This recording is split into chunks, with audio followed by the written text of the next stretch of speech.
అంటే నాది first cinema వెళ్ళిపోమాకే నేను కైనెటిక్ నోవా వేసుకొని అమీర్పేట్ పోయి షూటింగ్ చేస్తుండే. ఆ సినిమా చూసి తరుణ్ ఈ నగరానికి ఏమైందిలో ఛాన్స్ ఇవ్వడం ఏదన్నా like it was my mile stone. And ఒక ఇండిపెండెంట్ సినిమా గెలవడం ఎంత ఇంపార్టెంటో చాలా మంది ఆస్పైరింగ్ ఫిల్మ్ మేకర్స్ కి నాకు తెలుసు.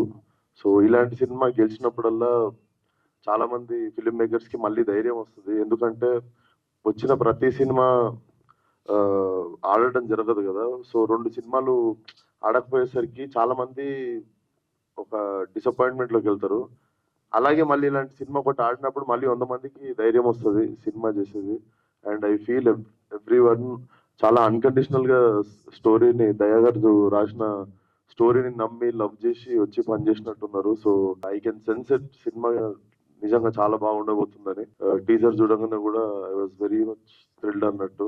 రమాజీ అన్న ఆ, అంటే ఎప్పటి నుండి పరిచయం ఉన్నారు కానీ ఎప్పుడో ఒక మాట అవి ఇవి అది మాట్లాడుతున్నారు కానీ ఒక ఫోన్ చేసి ఒక సినిమా గురించి అనగానే నాకు అర్థమైంది ఎందుకు ఈ పట్టుకున్నారు అంటే డెఫినెట్లీ ఆ సినిమా మీద చాలా హోప్స్ ఉండి ఇది ప్రజల్లోకి వెళ్ళాలన్న దాని మీదనే పర్సనల్ గా తీసుకొని దగ్గరుండి చూసుకున్నారు సినిమాని. సో పోస్టర్ మీద ఉన్న ప్రతి ఒక్కరు టీజర్ లో ఆమని గారు, సుధాకర్ గారు అందరూ amazing performance. So definitely film should do really really well. So all the best to the whole team.